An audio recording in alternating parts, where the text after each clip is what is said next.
اگه 3 نصف شب چیزی لازم داشتی بیا اینجا.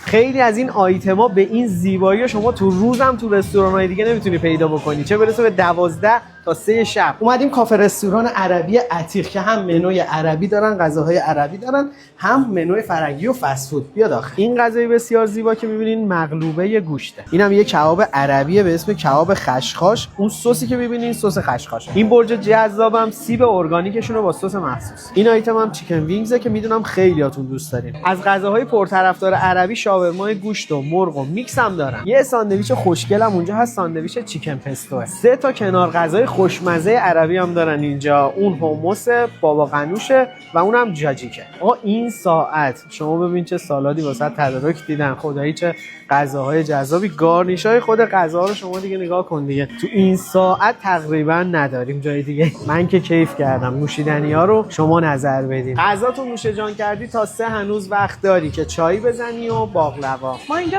5-6 مدل قلیون با 20 تا طعم متفاوت هم داریم. قیمتاش هم خیلی مناسبه. اینجا یک سره از ساعت 10 صبح تمام این آیتما که می‌بینین رو دارن تا 3 شب. این مقلوبه گوشت رو من باز بکنم شما ببینی که وسطش چه خبره. اینجا نگاه کن، وسطش گوشت خوشمزه، حجم گوشتش هم خیلی مناسبه و خود برنجش هم پر از ادویه‌های خوشمزه عربیه. جای همگی خالی. بعید میدونم اینو 12 ظهر هم تو خیلی از رستوران‌ها بتونی پیدا بکنی. خیلی اصلا کلا شب زنده دارن یا مثلا یه مشکلی پیش اومده واسهشون تا 3 صبح دنبال یه جا میگردن غذای با کیفیت بخورن.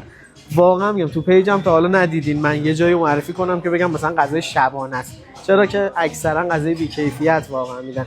اینجا جزو جاییه که 100% من تاییدش میکنم و با خیال راحت میای غذا رو نوش جان بکنید. ارسال هم دارن تقریبا تا 12 شب فقط از طریق اسنپ فود. دکور بسیار زیبایی هم دارن، فضای سالنشون هم خیلی بزرگه. یه 2 تا VIP CIP هم دارن که میتونین جداگونه بشینین پرایوت غذاتون نوش جان بکنین، بازی کنین یا قلیونتون استفاده کنین و چای نوش جان کنین.